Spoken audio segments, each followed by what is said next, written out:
Après les récents faits divers tragiques de joggeuses agressées lors de leur course à pied, certaines sportives ne veulent plus pratiquer leur sport seul. À Courrières, dans le Pas-de-Calais, les entraînements se font ainsi en groupe. Corinne Péot et Jean-Marie Barfetti.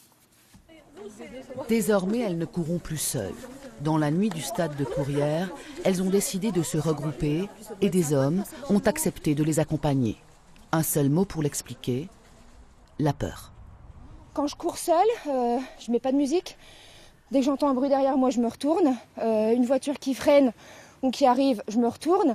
Je me sens mais pas du tout en sécurité. Non. Et d'ailleurs, quand je vais courir toute seule, parce que ça m'arrive quand même, je suis obligée, je fais le tout petit pâté de maison en face de chez moi en me disant au moins si j'hurle, quelqu'un m'entendra. Quand on est seul, on court, en général on essaye de courir dans la nature, dans les bois, des choses comme ça. Et on ne sait jamais ce qui peut nous arriver, donc c'est pas rassurant du tout. Non. L'événement déclencheur, le meurtre d'Alexia, la jeune femme de 29 ans tuée lors de son jogging le 30 octobre dernier en Haute-Saône. Un traumatisme pour ces joggeurs qui ont donc décidé de courir encore, mais autrement.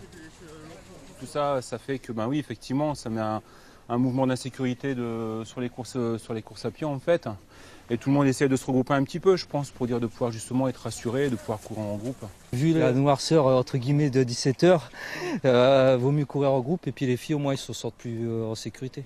Ce soir-là, ils ont couru sur la piste du stade. Mais ils n'hésitent pas à aller dans les forêts, ce que les femmes ne faisaient plus.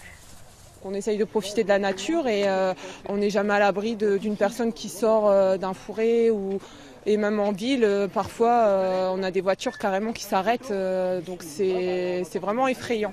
La Team Run de Courrières est née il y a un mois. Une solution certes pour les femmes, mais aussi le symbole d'un sentiment d'insécurité qui semble ne jamais devoir disparaître.